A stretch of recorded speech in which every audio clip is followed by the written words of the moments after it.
The Librarian presents Robert E. Howard's Solomon Kane. The Hells of the Dead.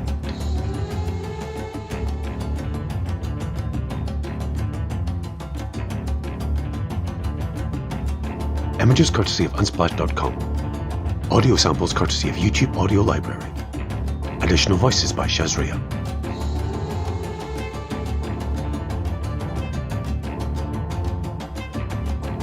Disclaimer. The following may contain violence, references to sex, and language that may offend.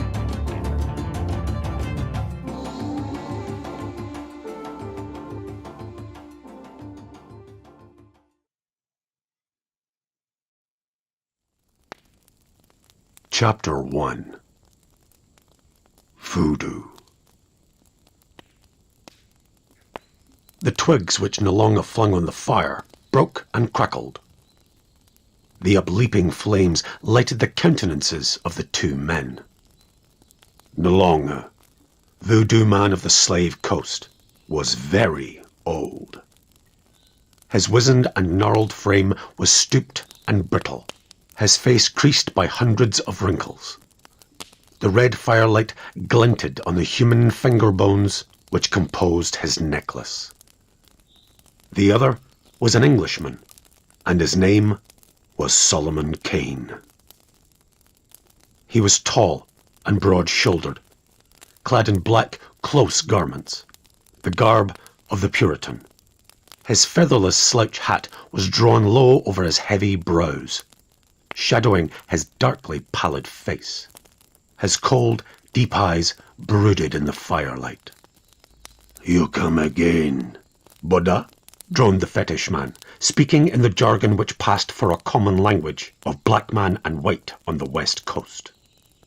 "Many moons, born and die, since we make blood palaver. You go to the setting sun, but you come back. Oi." Kane's voice was deep and almost ghostly. "Yours is a grim land, Nalonga. A red land, barred with the black darkness of horror and the bloody shadows of death. Yet I have returned." Nalonga stirred the fire, saying nothing, and after a pause, Kane continued. "Yonder, in the unknown vastness," his long finger stabbed at the black, silent jungle which brooded beyond the firelight. "Yonder lie mystery and adventure and nameless terror. Once I dared the jungle. Once she nearly claimed my bones. Something entered into my blood. Something stole into my soul like a whisper of unnamed sin. The jungle, dark and brooding. Over leagues of the blue salt sea, she has drawn me. And with the dawn I go to seek the heart of her. Mayhap I shall find curious adventure. Mayhap my doom awaits me. But better death than the ceaseless and everlasting urge, the fire that has burned my veins with bitter longing." "She call," muttered Nalonga. "At night she call like serpent about my hut, and whisper strange things to me. Hiya, the jungle call. We be blood brothers, you and I. Me, Nalonga, mighty worker of nameless magic. You go to the jungle, as all men go who hear her call. Maybe you live, more like you die. You believe in my fetish work." "I understand it not," said Kane grimly, "but I have seen you send your soul forth from your body to animate a lifeless corpse. Aye, Me no longer, priest of the black god. No watch, I make magic. Kane gazed at the old voodoo man, who bent over the fire, making even motions with his hands, mumbling incantations. A mist wavered in front of him, through which he saw dimly the form of Nolonga, etched dark against the flames, then faded out. Kane awoke with a start, hand shooting to pistol in his belt. Nolonga grinned at him across the flame, and there was a scent of early dawn in the air. The fetish man held a long stave of curious black wood in his hands. The stave was carved in a strange manner, and one end tapered to a sharp point. This voodoo star, said Nolonga, putting it in the Englishman's hand. Where your guns and long knife fail, this save you. When you want me, lay this on your breast, fold your hands on it, and sleep. I come to you. In your dreams? Kane weighed the thing in his hand, highly suspicious of witchcraft. It was not heavy, but seemed as hard as iron. A good weapon, at least, he decided. Dawn was just beginning to steal over the jungle and the river.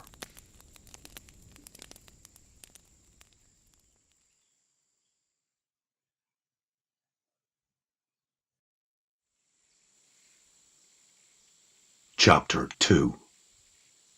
Red Eyes. Solomon Kane shifted his musket from his shoulder and let the stock fall to the earth. Silence lay about him like a fog. Kane's lined face and tattered garments showed the effect of a long bush travel. He looked about him. Some distance behind him loomed the green, rank jungle, thinning out to low shrubs, stunted trees, and tall grass. Some distance in front of him rose the first of a chain of bare, sombre hills, littered with boulders, shimmering in the merciless heat of the sun. Between the hills and the jungle lay a broad expanse of rough, uneven grassland, dotted here and there by clumps of thorn trees. An utter silence hung over the country. The only sign of life was a few vultures flapping heavily across the distant hills. For the last few days, Kane had noticed the increasing number of these unsavoury birds. The sun was rocking westward, but its heat was in no way abated. Trailing his musket, he started forward slowly. He had no objective in view. This was all unknown country, and one direction was as good as another. Many weeks ago, he had plunged into the jungle with the assurance born of courage and ignorance. Having by some miracle survived the first few weeks, he was becoming hard and toughened, able to hold his own with any of the grim denizens of the vastness he dared. As he progressed, he noted an occasional lion spoor, but there seemed to be no animals in the grasslands, none that left tracks, at any rate. Vultures sat like black, brooding images in some of the stunted trees, and suddenly he saw an activity among them, some distance beyond. Several of the dusky birds circled about a clump-high grass, dipping then rising again.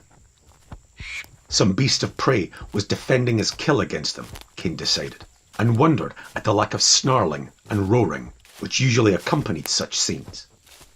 His curiosity was roused, and he turned his steps in that direction. At last, pushing through the grass which rose about his shoulders, he saw, as through a corridor walled with the rank waving blades, a ghastly sight.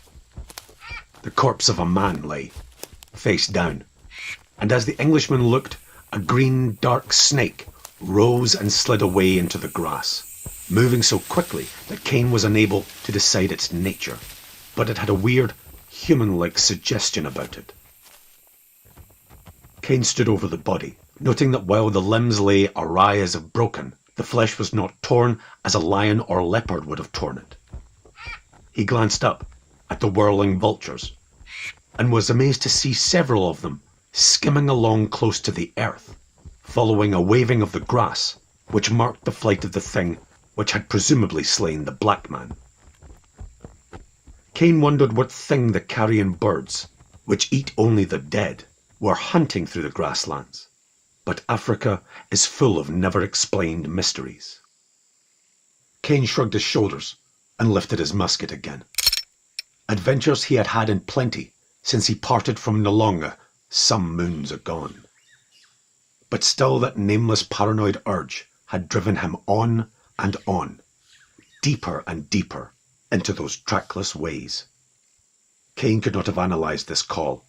He would have attributed it to Satan, who lures men to their destruction.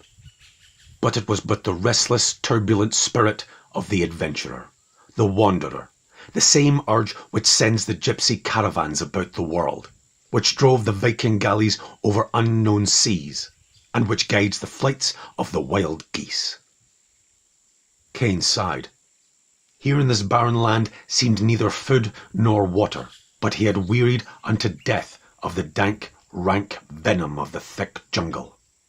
Even a wilderness of bare hills was preferable, for a time at least. He glanced at them, where they lay brooding in the sun, and started forward again. He held Nolonga's fetish stave in his left hand, and though his conscience still troubled him for keeping a thing so apparently diabolic in nature, he had never been able to bring himself to throw it away. Now as he went toward the hills, a sudden commotion broke out in the tall grass in front of him, which was, in places, taller than a man. A thin, high-pitched scream sounded, and on its heels an earth-shaking roar. The grass parted, and a slim figure came flying toward him, like a wisp of straw blown on the wind. A brown-skinned girl, clad only in a skirt-like garment. Behind her, some yards away but gaining swiftly, came a huge lion. The girl fell at Kane's feet with a wail and a sob, and lay clutching at his ankles. The Englishman dropped the voodoo stave, raised his musket to his shoulder, and sighted coolly at the ferocious feline face, which neared him every instant. The girl screamed once and slumped on her face. The huge cat leapt high and wildly to fall and lie motionless. Kane reloaded hastily before he spared a glance at the form at his feet. The girl lay as still as the lion he had just slain, but a quick examination showed that she had only fainted.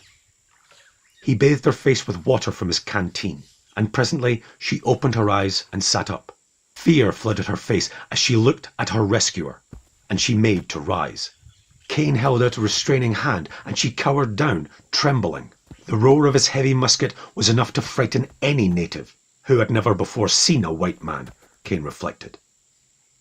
The girl was slim and well-formed. Her nose was straight and thin-bridged.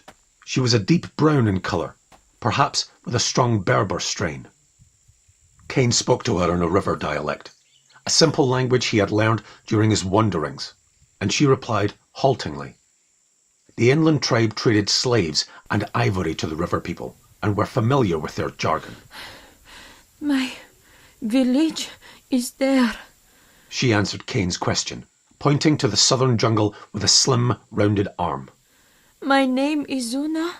My mother whipped me for breaking a cooking kettle, and I ran away 'cause I was hungry. I am afraid. Let me go back to my mother. You may go, said Kane, but I will take you, child.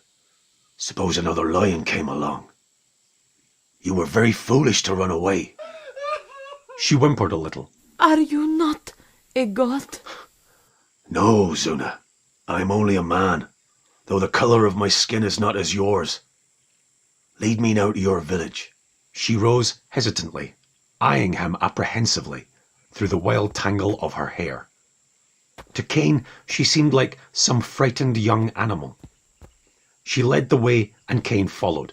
She indicated that her village lay to the southeast, and their route brought them nearer to the hills. The sun began to sink, and the roaring of lions reverberated over grasslands. Kane glanced at the western sky. Open country was no place in which to be caught by night. He glanced toward the hills, and that they were within a few hundred yards of the nearest.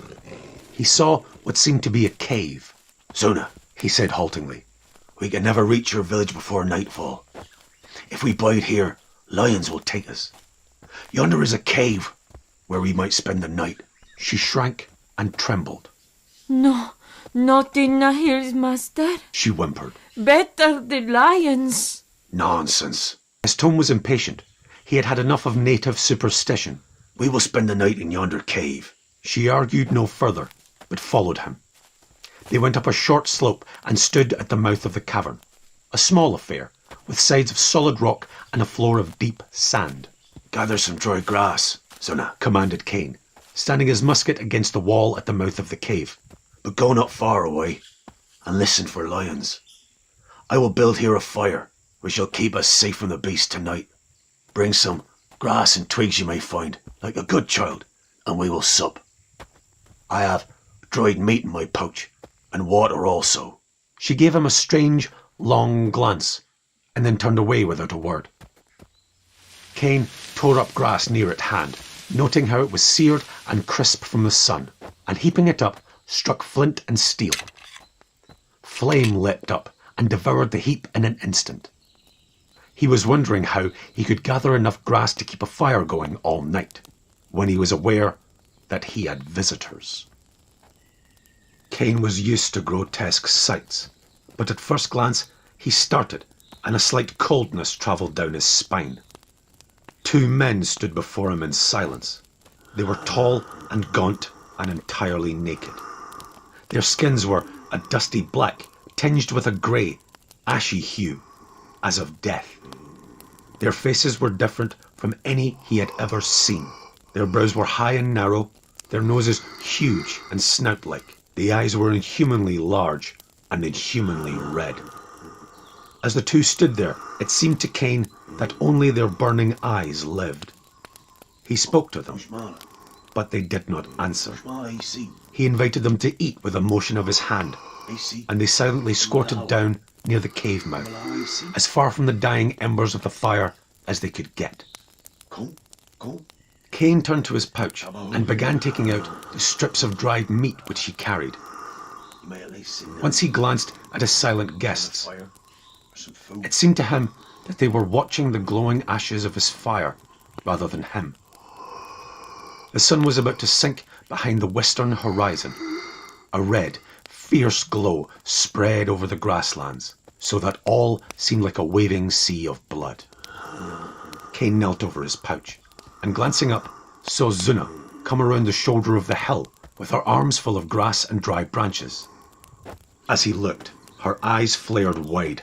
The branches dropped from her arms and she screamed, and her scream knifed the silence, fraught with terrible warning. Kane whirled on his knee. 2 great forms loomed over him as he came up with the lithe motion of a springing leopard. The fetish stave was in his hand, and he drove it through the body of the nearest foe with a force which sent its sharp point out between the man's shoulders. Then the long, lean arms of the other locked about him, and the 2 went down together. The talon-like nails of the stranger were tearing at his face, the hideous red eyes staring into his with a terrible threat. As Kane writhed about, and, fending off the clawing hands with one arm, drew a pistol. He pressed the muzzle close against the savage's side and pulled the trigger. At the muffled report, the stranger's body jerked to the concussion of the bullet, but the thick lips merely gaped in a horrid grin. One long arm slid under Kane's shoulders. The other gripped his hair. The Englishman felt his head being forced back irresistibly. He clutched at the other's wrists with both hands, but the flesh under his frantic fingers was hard as wood. Kane's brain was reeling. His neck seemed ready to break with a little more pressure. He threw his body backward with one volcanic effort, breaking the deadly hold. The other was on him, and the talons were clutching again. Kane found and raised the empty pistol, and he felt the man's skull cave in like a shell as he brought down the long barrel with all his strength. And once again, the writhing lips parted in fearful mockery. And now, a near panic clutched Kane. What sort of man was this, who still menaced his life with tearing fingers after having been shot and mortally bludgeoned? No man, surely, but one of the sons of Satan. At the thought, Kane wrenched and heaved explosively, and the close-locked combatants tumbled across the earth, to come to a rest in the smouldering ashes before the caveman. Kane barely felt the heat, but the mouth of his foe gaped, this time in seeming agony. The frightful fingers loosened their hold, and Kane sprang clear.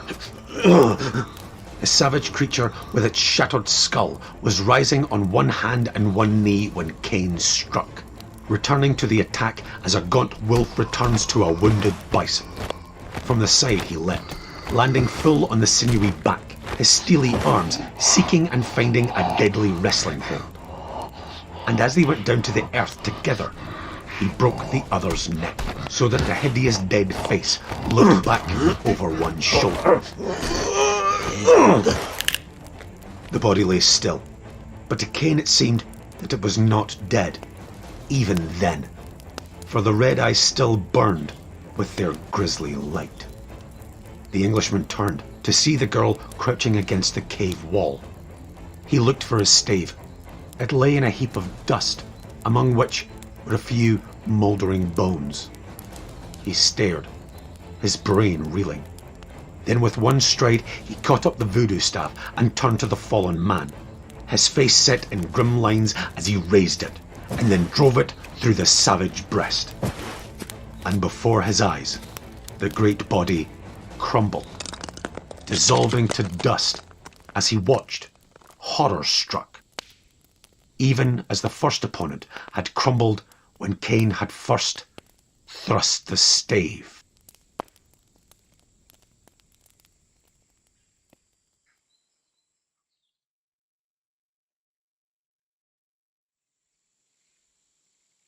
Chapter 3. Dream Magic. Great God, Whispered Kane. the men were dead. Vampires! This is Satan's handiwork, manifested. Zuna crawled to his knees and clung there. These be walking dead men, master. She whimpered. I should have warned you. Why did they not leap on my back when they first came? Asked he. They feared the fire. They were waiting for the embers to die entirely. Whence came they? From the hills, hundreds of their kind swarm among the boulders and caverns of these hills, and they live on human life. For a man they will slay, devouring his ghost as it leaves his quivering body. They are suckers of souls, master. Among the greater of these hills there is a silent city of stone, and in the old times, in the days of my ancestors, these people lived there. They were human, but they were not as we, for they had ruled this land for ages and ages. The ancestors of my people made war on them, and slew many, and the magicians made all the dead men, as these were. At last, all died. And for ages have they preyed on the tribes of the jungle, stalking down from the hills at midnight and at sunset to haunt the jungle ways and slay and slay. Men and beasts flee them, and only fire will destroy them. Here is that which will destroy them, said Kane grimly, raising the voodoo stave. Black magic must fight black magic. And I know not what spell the long I put here on, but You are a god. Zuna decided aloud. No man could overcome two of the walking dead men, master. Can you not lift this curse from my tribe? There is nowhere for us to flee, and the monsters slay us at will, catching wayfarers outside the village wall. Death is on this land, and we die helpless. Deep in Kane stirred the spirit of the Crusader. The fire of the zealot, the fanatic who devotes his life to battling the powers of darkness. Let us eat, said he. Then we will build a great fire at the cave mouth. The fire which keeps away beasts shall also keep away fiends. Later, Kane sat just inside the cave, chin rested on clenched fist, eyes gazing unseeingly into the fire. Behind him in the shadows, Zuna watched him, awed. God of hosts, Kane muttered. Grant me aid. My hand it is, which must lift the ancient curse from this dark land. How am I to fight these dead fiends, who yield not to mortal weapons? Fire will destroy them. A broken neck renders them helpless. The voodoo stave thrust through them crumbles them to dust. But of what avail? How may I prevail against the hundreds who haunt these hills, and to whom human life essence is life? Have not, as Zuna says, warriors come against them in the past, only to find them fled to their high-walled city, where no man can come against them. The night wore on. Zuna slept, her cheek pillowed on her round, girlish arm. The roaring of the lions shook the hills, and still Kane sat and gazed broodingly into the fire. Outside, the night was alive with whisperings and rustlings and stealthily soft footfalls. And at times Kane, glancing up from his meditations, seemed to catch the gleam of great red eyes beyond the flickering light of the fire. Grey dawn was stealing over the grasslands when Kane shook Zuna into wakefulness. God have mercy on my soul for delving in barbaric magic, said he. But demonry must be fought with demonry, mayhap. Tend ye the fire, and aware me if aught untoward occur. Kane lay down on his back on the sand floor and laid the voodoo staff on his breast, folding his hands upon it. He fell asleep instantly, and sleeping, he dreamed. To his slumbering self, it seemed that he walked through a thick fog. In this fog, he met Nolonga, true to life. Nolonga spoke, and the words were clear and vivid, impressing themselves on his consciousness so deeply as to span the gap between sleeping and waking. Send this girl to a village soon after sunup, when the lions are gone to their lairs, said Nolonga, and bid her bring her lover to you at this cave. There, make him lie down as if to slumber, holding the voodoo stave. The dream faded, and Kane awoke suddenly, wondering. How strange and vivid had been the vision. How strange to hear Nolonga talking in English without the jargon. Kane shrugged his shoulders. He knew that Nolonga claimed to possess the power of sending his spirit through space, and he himself had seen the voodoo man animate a dead man's body. Still, Zuna, said Kane, giving the problem up, I will go with you as far as the edge of the jungle, and you must go on to your village and return here to this cave with your lover. Cran? She asked naively. Whatever his name is, eat and we will go. Again the sun slanted toward the west. Kane sat in the cave, waiting. He had seen the girl safely to the place where the jungle thinned to the grasslands. And though his conscience stung him at the thought of the dangers which might confront her, he sent her on alone and returned to the cave.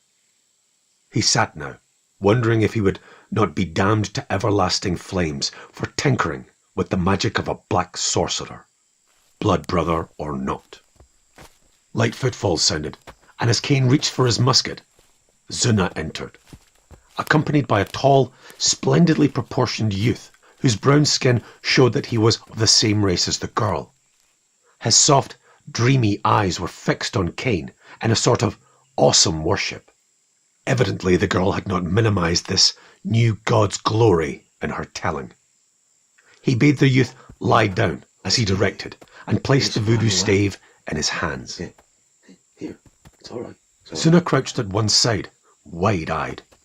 Kane stepped back, half ashamed of this mummery, and wondering what, if anything, would come of it. Then, to his horror, the youth gave one gasp and stiffened. Zuna screamed, bounding erect. You have killed Kran! She shrieked, flying at the Englishman, who stood struck speechless. Then she halted suddenly, wavered, drew a hand languidly across her brow. She slid down to lie with her arms about the motionless body of her lover. And this body moved suddenly, made aimless motions with his hands and feet, then sat up, disengaging itself from the clinging arms of the still senseless girl. Kran looked up at Kane and grinned, a sly, knowing grin, which seemed out of place on his face somehow. Kane started. Those soft eyes had changed in expression, and were now hard and glittering and snaky. Nolonga's eyes. Hiya! Said Kran in a grotesquely familiar voice. Blood brother, you got no greeting for no longer. Kane was silent. His flesh crawled in spite of himself. Kran rose and stretched his arms in an unfamiliar sort of way, as if his limbs were new to him. He slapped his breast approvingly. Me no longer, said he in the old boastful manner. Mighty juju man. Blood brother, not you know me, eh? You are Satan, said Kane sincerely. Are you Kran, or are you no longer? Me no longer, assured the other. My body sleep is juju hot on coast. Many treks from here. I borrow Kran's body for a while. My ghost travel 10 days march in one breath, 20 days march in same time. My ghost go out from my body and drive out Kran's. And Kran is dead? No, he no dead. I send his ghost to Shadowland for a while. Send the girl's ghost too, to keep him company. But maybe come back. This is the work of the devil, said Kane frankly. But I have seen you do even fouler magic.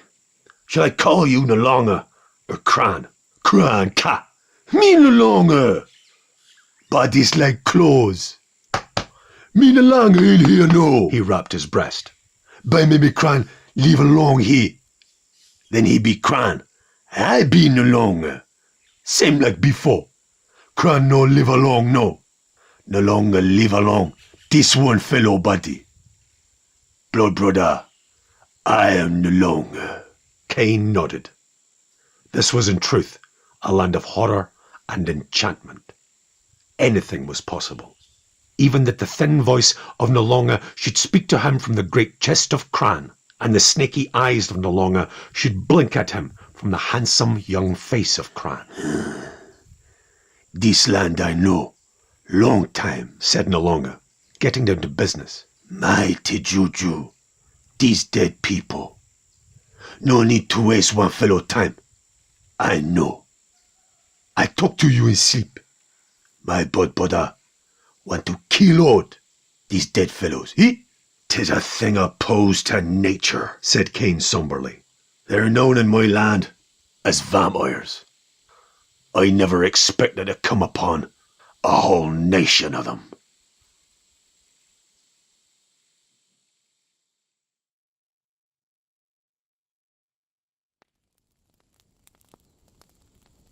Chapter 4. The Silent City. No, we find this stone city, said Nolonga. Yes? Why not send your ghost out to kill these vampires? Kane asked idly. Ghost got to have one fellow body to walk in, Nolonga answered. Sleep no. Tomorrow we start. Eh?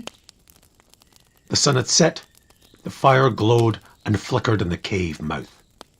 Kane glanced at the still form of the girl, who lay where she had fallen, and prepared himself for slumber. Await me at midnight, He admonished. and I will watch from then until dawn. But when Nalonga finally shook his arm, Kane awoke to see the first light of dawn reddening the land. Time we start, Said the fetish man. But the girl, are you sure she lives? She live, Broadbrother. Then in God's name, we cannot leave her here, at the mercy of any prowling fiend who may chance upon her. Or some lion might... No lion come. Vampire scent still linger, mixed with man scent. One fellow lion, he no like man scent. And he fear the walking dead man. No beast come. And Lifting the voodoo stave and laying it across the cave entrance, no dead man come, no. Kane watched them somberly and without enthusiasm. How will that rod safeguard her? That mighty juju, Said Nalonga. You see how? One fellow vampire go along dust alongside that stave. No vampire dare touch or come near it. I give it to you because outside Vampire Hills, one fellow man sometime meet a corpse walking in jungle when shadows be black. Not all walking dead men be here and almost suck life from men. If not, they rot like dead wood. Then make many of these rods and arm the people with them. No can do. Nalonga's skull shook violently. The juju rod be mighty magics. Old. No man life today can tell how old. That fellow juju stuff be. I make my body sip and do magic with it to guard him. That time we make palaver in Coast Village. Today we scout and run. No need it. Leave it here to guard, girl. Kane shrugged his shoulders and followed the fetish man, after glancing back at the still shape which lay in the cave. He would never have agreed to leave her so casually had he not believed in his heart that she was dead. He had touched her, and her flesh was cold. They went up among the barren hills as the sun was rising. Higher they climbed, up steep clay slopes, winding their way through ravines and between great boulders. The hills were honeycombed with dark, forbidding caves, and these they passed warily, and Kane's flesh crawled as he thought of the grisly occupants therein. For Nalonga said, them vampires, he sleep in cave. Must all day till sunset? Them cave, he be full of one fellow dead man. The sun was higher, baking down on the bare slopes with an intolerable heat. Silence brooded like an evil monster over the land. They had seen nothing, but Kane could have sworn at times that a black shadow drifted behind a boulder at their approach. Them vampire, they stay hid in daytime. Said Nalonga with a low laugh. They be afraid of one fellow vulture. No fool vulture. He know death when he see it. He pounce on one fellow dead man and tear and eat. If he be lying or walking. A strong shudder shook his companion. Great God, Kane cried, Striking his thigh with his hat. is there no end to the horror of this hideous land? Truly this land is dedicated to the powers of darkness. Kane's eyes burned with a dangerous light. The terrible heat, the solitude, and the knowledge of the horrors lurking on either hand were shaking even his steely nerves. Keep on one fellow hat, buddy. Admonished Nalonga, with a low gurgle of amusement. That fellow son, he knock you dead. Suppose you no look out. Kane shifted the musket he had insisted on bringing, and made no reply. They mounted an eminence at last, and looked down on a sort of plateau, and in the centre of this plateau was a silent city of grey and crumbling stone. Kane was smitten by a sense of incredible age as he looked. The walls and houses were of great stone blocks. yet they were falling into ruin. Grass grew on the plateau and high in the streets of that dead city. Kane saw no movement among the ruins. That is their city. Why do they choose to asleep in the caves? Maybe so one fellow stone fall on them from roof and crush. Them stone huts, they fall down by maybe. Maybe so they no like to stay together. Maybe so they eat each other too. Silence, whispered Kane. how it hangs over all them vampires. No talk, no yell. They dead, they sleep in caves. Wander at sunset and at night. Maybe so them fellow bush tribe come with spears. Them vampires go to stone kraal and fight behind walls. Kane nodded. The crumbling walls which surrounded that dead city were still high and solid enough to resist the attack of spearmen, especially when defended by these snout-nosed fiends. Bloodbody, said Nalonga solemnly. I have mighty magic taught. Be silent, little while. Kane seated himself on a boulder and gazed broodingly at the bare crags and slopes which surrounded them. Far away to the south, he saw the leafy green ocean that was the jungle. Distance lent a certain enchantment to the scene. Closer at hand loomed the dark blotches that were the mouths of the caves of horror. Nalonga was squatting, tracing some strange pattern in the clay with a dagger point. Kane watched him, thinking how easy they may fall victim to the vampires, if even 3 or 4 of the fiends should come out of their caverns. And even as he thought it, a black and horrific shadow fell across the crouching fetish man. Kane acted without conscious thought. He shot from the boulder where he sat, like a stone hurled from a catapult, and his musket stock shattered the face of the hideous thing who had stolen upon them. Back and back, Kane drove his inhuman foe, staggering, never giving him time to halt or launch an offensive, battering him with the onslaught of a frenzied tiger. At the very edge of the cliff, the vampire wavered and pitched back over, to fall for 100 feet and lie writhing on the rocks of the plateau below. Nalonga was on his feet, pointing. The hills were giving up their dead. Out of the caves they were swarming, the terrible, black, silent shapes. Up the slopes they came, charging, and over the boulders they came clambering, and their red eyes were all turned toward the 2 humans who stood above the silent city. The caves belched them forth in an unholy judgment day. Nalonga pointed to a crag some distance away, and with a shout started running fleetly toward it. It's been away! Kane followed. From behind boulders, taloned hands clawed at them, tearing their garments. They raced past caves, and mummied monsters came lurching out of the dark, gibbering silently, to join in the pursuit. The dead hands were close at their back when they scrambled up the last slope and stood on a ledge which was the top of the crag. The fiends halted silently a moment, then came clambering after them. Kane clubbed his musket and smashed down on the red-eyed faces, knocking aside the upleaping hands. They surged up like a great wave. He swung his musket in a silent fury that matched theirs.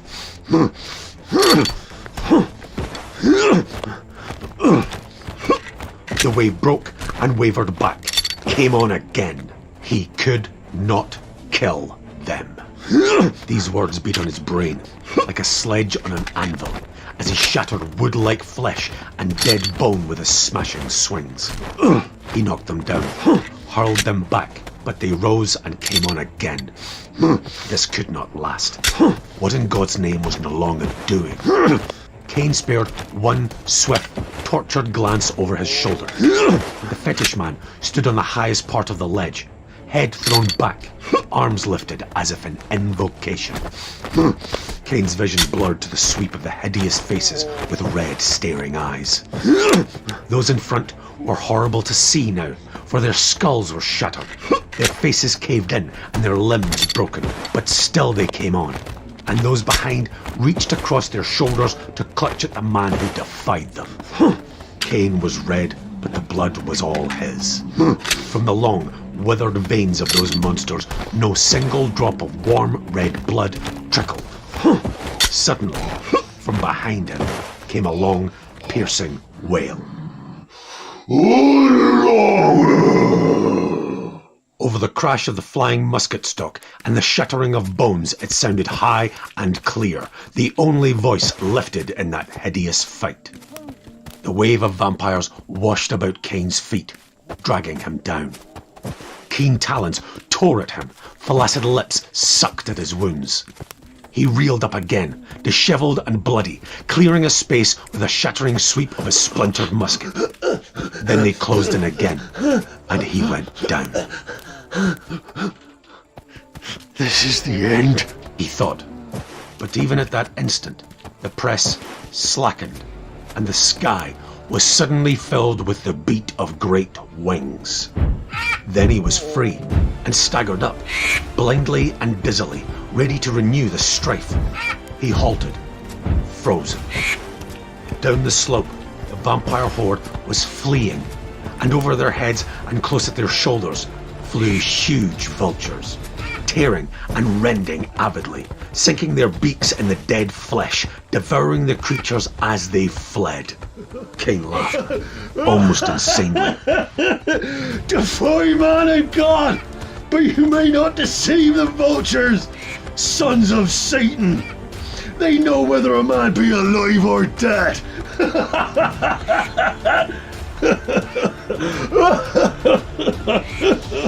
No longer stood, like a prophet on the pinnacle, and the great blackbirds soared and wheeled about him. His arms still waved, his voice still wailed out across the hills, and over the skylines they came, hordes on endless hordes.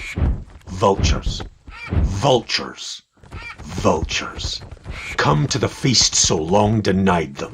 They blackened the sky with their numbers, blotted out the sun. A strange darkness fell on the land. They settled in long, dusty lanes, diving into the caverns with a whir of wings and a clash of beaks. Their talons tore at the evil horrors which these caves disgorged. Now all the vampires were fleeing to their city. The vengeance held back for ages had come down on them, and their last hope was the heavy walls, which had kept back the desperate human foes. Under those crumbling roofs they might find shelter, and no longer watched them stream into the city, and he laughed until the crags re-echoed.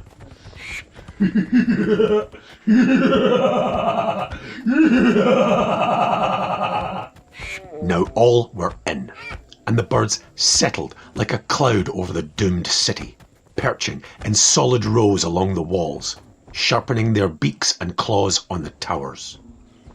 And no longer struck flint and steel to a bundle of dry leaves he had brought with him.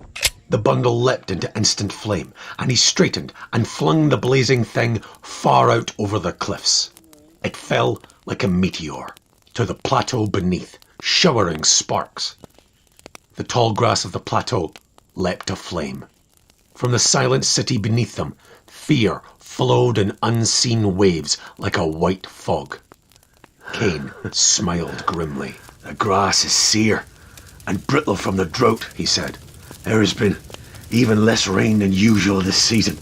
It will burn swiftly. Like a crimson serpent, the fire ran through the high, dead grass. It spread, and Kane, standing high above, yet felt the fearful intensity of the hundreds of red eyes which watched from the stone city. Now the scarlet snake had reached the walls and was rearing as if to coil and writhe over them. The vultures rose on heavily flapping wings and soared reluctantly. A vagrant gust of wind whipped the blaze about and drove it in a long red sheet around the outer wall. Now the city was hemmed in on all sides by a solid barricade of flame. The roar came up to the two men on the high crag. Sparks flew across the wall, lighting in the high grass and the streets. A score of flames leapt up and grew with terrifying speed, a veil of red-cloaked streets and buildings. And through this crimson whirling mist, Kane and Nalonga saw hundreds of dark shapes scamper and writhe to vanish suddenly in red bursts of flame. There rose an intolerable scent of decayed flesh burning. Kane gazed, awed. This was truly a hell on earth. As in a nightmare, he looked into the roaring red cauldron where dark insects fought against their doom and perished. The flames leapt 100 feet into the air, and suddenly above their roar sounded one bestial, inhuman scream like a shriek from across nameless gulfs of cosmic space, as one vampire, dying, broke the chains of silence which had held him for untold centuries. High and haunting it rose, the death cry of a vanishing race. Then the flames dropped suddenly. The conflagration had been a typical grass fire, short and fierce. Now the plateau showed a blackened expanse, and the city a charred, smoking mass of crumbling stone. Not one corpse lay in view, not even a charred bone. Above all whirled the dark swarms of the vultures, but they too were beginning to scatter. Kane gazed hungrily at the clean blue sky. Like a strong sea wind clearing a fog of horror was the sight to him. From somewhere sounded the faint and far-off roaring of a distant lion. The vultures were flapping away in black, straggling lines.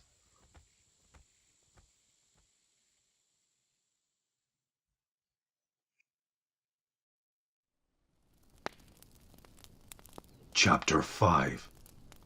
Palaver Set. Kane sat in the mouth of the cave where Zuna lay, submitting to the fetish man's bandaging. The Puritan's garments hung in tatters about his frame. His limbs and breast were deeply gashed and darkly bruised, but he had no mortal wound in that deadly fight on the cliff. Mighty men we be, declared Nalonga, with deep approval. Vampire city be silent no. Sure no. No walking dead men live among these hills. I do not understand, said Kane, resting chin on hand. Tell me, Nalonga, how have you done things? How talked you with me in my dreams? How came you into the body of Cran? And how summoned you the vultures?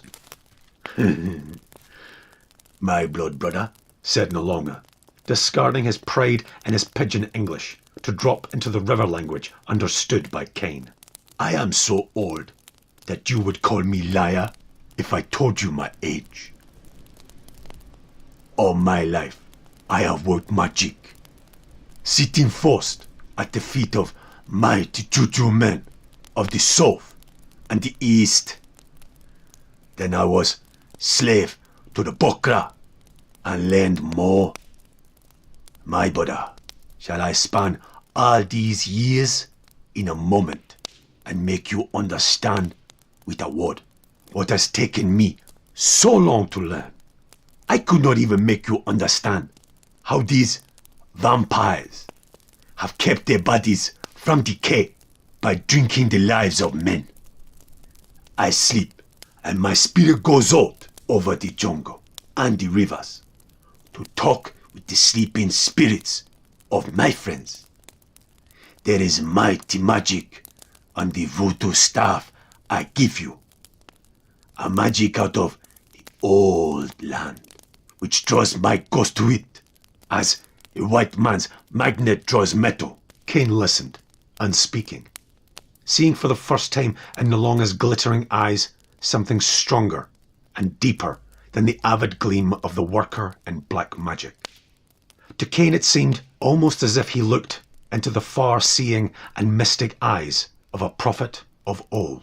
I spoke to you in dreams, Nalonga went on, and I made a deep sleep come over the souls of Kran and Zuna, and removed them to a far dim land, whence they shall soon return, unremembering. all things but magic. But brother, and peace and boats obey the master words. I work strong voodoo, vulture magic, and flying people of the air gather at my call. These things I know, and am a part of, but how shall I tell you of them? But brother, you are a mighty warrior, but in ways of magic, you are as a little child lost, and what has taken me long dark years to know. I may not divulge to you, so you would understand. My friend, you think only of bad spirits, but were my magic always bad? Should I not take this fine young body in place of my old wrinkled one, and keep it? But Kran shall have his body back safely. Keep the voodoo staff, Lord Buddha. It has mighty power against all sorcerers and serpents and evil things. No, I return to the village and the coast where my true body sleeps. And what of you, my blood brother? Kane pointed silently eastward. The call grows no weaker. I go. Nalonga nodded, held out his hand. Kane grasped it. The mystical expression had gone from the fetish man's face, and the eyes twinkled, snakily, with a sort of reptilian mirth. We go now, blood brother, said the fetish man, returning to his beloved jargon, of which knowledge he was a prouder man of all his conjuring tricks. You take care. That one fellow jungle, she pluck your bones yet. Remember that voodoo stave, brother. Hiya palava set.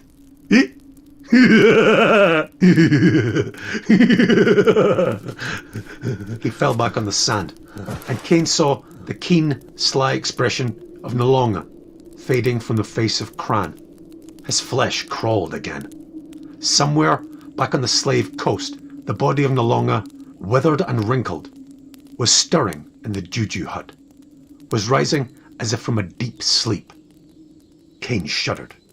Kran sat up, yawned, stretched, and smiled. Beside him, the girl Zuna rose, rubbing her eyes.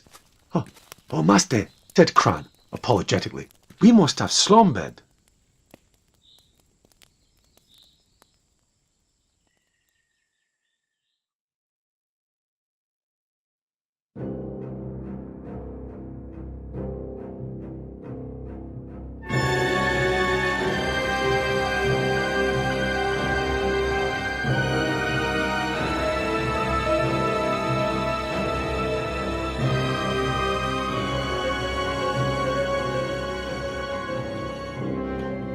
Thank you for listening.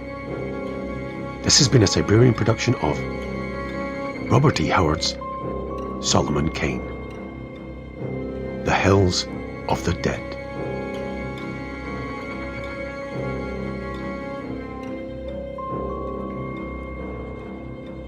For updates, follow Vin Studios on Facebook, Twitter, and Instagram. Images courtesy of Unsplash.com. Audio samples courtesy of YouTube Audio Library. Additional voices by Shazria. Please like, comment, share, subscribe, and hit the notification bell of the Siberian YouTube channel. And if you're feeling generous, buy us a coffee to support our work. All links in the description.